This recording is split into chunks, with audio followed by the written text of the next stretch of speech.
میں عرض کر رہا تھا کہ پہلے سمجھیں ایمان کسے کہتے ہیں اور سمجھیں تقوی کسے کہتے ہیں، ایمان میں ہونے والی غلط فہمی کیا ہے اور تقوی کے بارے میں پیدا ہونے والی غلط فہمی کیا ہے، اس کو سمجھنا ازحد ضروری ہے۔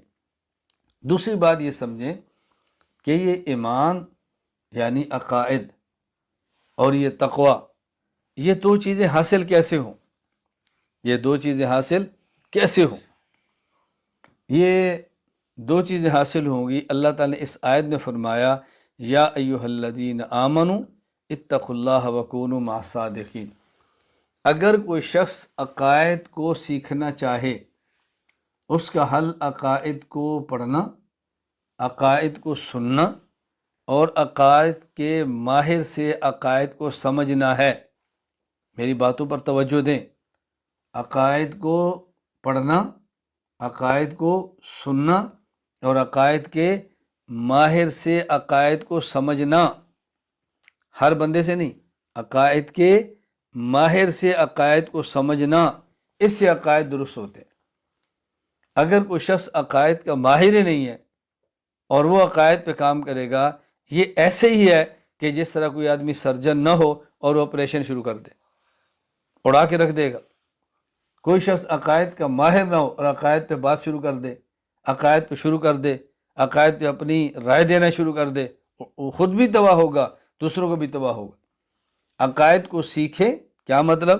عقائد کو پڑھیں، عقائد کو سنیں، عقائد کو سمجھیں، ایک ایسے آدمی سے جو عقائد کا ماہر ہو، ایمان درست ہوگا۔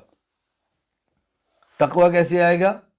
اس کے لیے ضروری ہے، تقوی کے لیے ضروری ہے صرف نیک اعمال کو پڑھنا، نیک اعمال کو سننا، یہ کافی نہیں ہے۔ ایک ہے تقوی کو سمجھنا، ایک ہے تقوی کو زندگی میں لانا۔ تقوی کو سمجھنے کے لیے تو شاید سننا اور پڑھنا کافی ہو، لیکن زندگی میں تقوی کو لانے کے لیے اپنے شیخ، اپنے مرشد، اہل اللہ، صاحب ذکر کی مجلس اور صحبت میں رہنا ضروری ہے۔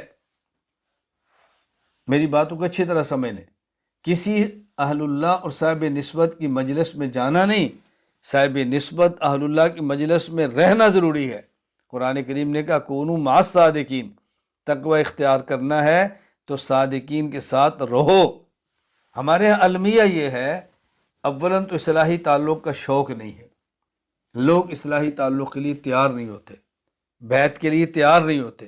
اور میری بات یاد رکھنا، اصلاحی تعلق کے لیے تیار نہ ہونے کی سب سے بڑی وجہ وہ نفس پرستی ہے۔ سب سے بڑی رکاوٹ انسان کی خواہشات، انسان کا نفس اور انسان کی اپنی یہ تسکین ہے، اس وجہ سے نہیں ہوتا۔ کیوں؟ بات سننی پڑے گی، بات ماننی پڑے گی، ڈانٹ ہوگی، رگڑے ہوں گے، اور اس کے لیے نفس تیار نہیں ہے۔ اس لیے لوگ اصلاحی تعلق قائم نہیں کرتے۔ ایسی جگہ پہ دوڑ دوڑ کے جائیں گے جہاں پہ جھوم جھوم کے ذکر ہو، جہاں پہ جھوم جھوم کے مجمع ہو، اور جہاں پہ لنگر اور یہ سب چیزیں چل رہی ہوں، وہاں دوڑ دوڑ کے جائیں گے۔ یعنی ایسی جگہ پہ دوڑیں گے جہاں اصلاح نہ ہو، جہاں تقوی کی بات نہ ہو، شریعت پر پابندی کی بات نہ ہو، وہاں ڈانٹ ڈپٹ نہ ہو، کچھ بھی نہ ہو، دوڑ کے جائیں گے۔ جہاں ڈانٹ ملی اور وہیں سے گئے، جہاں سے تھوڑا سا سمجھایا وہیں سے دوڑے۔ اب بتائیں اصلاح کیسی ہوگی؟ وہ نفس جو گناہوں کا عادی ہے، وہ اچانک تو گناہ نہیں چھوڑ سکتا۔ آپ نے دیکھا اگر کوئی شخص شوگر کا مریض ہو اور اس کی شوگر اتنی بڑھ جائے کہ ہارٹ اٹیک ہونے کا خدشہ ہو، وہ پھر بھی چینی نہیں چھوڑتا، اس سے پھر بھی میٹھی چینی چلانے کتنی مشکل ہے۔ یعنی اس کو نظر آ رہا ہے کہ میرے شوگر کے بڑھنے سے میرے اوپر کیا مصیبت آفت آنے والی ہے، پھر بھی کبھی چاکلیٹ چکھنا ہے، کبھی ٹافی کھا لینی ہے، کبھی کھجور کھا لینی ہے، کبھی کچھ کھا لینا ہے، تھوڑی تھوڑی سمجھ کے لگے رہیں گے۔ اب بتائیں کوئی شخص جس کو شوگر کی وجہ سے اپنی آفت، مصیبت، بیماری نظر آ رہی ہو، وہ اس میٹھے کو چھوڑنے کے لیے تیار نہیں ہوتا، تو وہ نفس کہ جس کو تقوی کا عادی بنانے سے اس کا اصل نتیجہ ہی موت کے بعد نظر آنا ہو، بتائیں وہ کتنی جلدی بندہ ٹھیک ہو سکتا ہے، وہ کتنی جلدی خود کو بدل سکتا ہے؟ بہت مشکل ہے، لیکن ناممکن نہیں ہے۔ یہ بات یاد رکھ لیں، ناممکن نہیں ہے۔ تو ہم نے عقائد بھی درست کرنے ہیں اور ہم نے تقوی بھی اختیار کرنا ہے۔ اور میں نے بتایا کہ تقوی حاصل کرنے کے لیے اپنے شیخ کی مجلس میں رہنا، اپنے شیخ کی خدمت میں رہنا، اپنے شیخ پر خود کو فنا کرنا، یہ از حد ضروری ہے۔ میرا ایک بار بیان تھا اور مخصوص نشست تھی، اس میں ایک ساتھی کا میں نے خط پڑھ کے سنایا، نہ خط نہیں، خط تھا یا اس نے مجلس کے اندر آن لائن بات ہو رہی کہا کہ حضرت میرا مال اور میرا جان سب کچھ آپ پر فدا ہو۔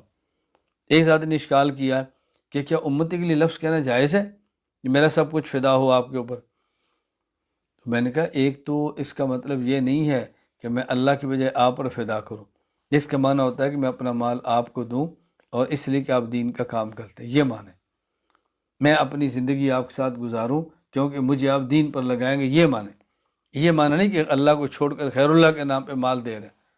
اور حضرت مولانا، میں نے یعنی عجیب بات ہے، قاری محمد طیب رحمہ اللہ تعالیٰ 40 سالہ دارالعلوم دیوبند کے محتمم، حضرت نے حضرت نانوتوی رحمہ اللہ کے بارے میں ایک قصیدہ لکھا اور اس کا جو پہلا شعر ہے وہ یہ ہے، نفس الفداء لقاسم العلوم والخیرات، نفس الفداء لقاسم العلوم والخیرات، قاسم العلوم والخیرات مولانا قاسم نانوتوی پر میری جان فدا ہو۔ اب اس کا معنی یہ تھوڑا ہے کہ اللہ کو چھوڑ کر ان کو سجدے شروع کریں گے، مقصد یہ ہے کہ میں سب کچھ فدا کروں، کیا انہیں دین کی خدمات سر انجام دی۔ تو تقوی کے لیے ضروری ہے کہ آدمی اپنا وقت شیخ کے پاس گزارے، اور آپ یقین فرما لیں اگر آج انسان اس موبائل کا درست استعمال کرے تو یہ اس قدر اپنے شیخ کے بندے کو قریب کرتا ہے، اس قدر بندے کی اصلاح ہوتی ہے، اس قدر بندہ ٹھیک ہوتا ہے کہ میں کیا بتاؤں۔ میں رات بھی علماء کرام سے مجلس میں گفتگو کر رہا تھا اور میں ان کو یہ بات سمجھا رہا تھا کہ دیکھیں یہ جو موبائل ہے اس کا صحیح استعمال دور والے کو قریب کر دیتا ہے اور اس کا غلط استعمال قریب والے کو دور پھینک دیتا ہے۔ صحیح استعمال دور والے کو قریب کر دے گا اور غلط استعمال قریب والے کو دور کر دے گا، یہ برباد کر کے رکھ دیتا ہے۔ تو ہم نے اپنے عقائد بھی درست کرنے ہیں اور ہم نے تقوی بھی حاصل کرنا ہے۔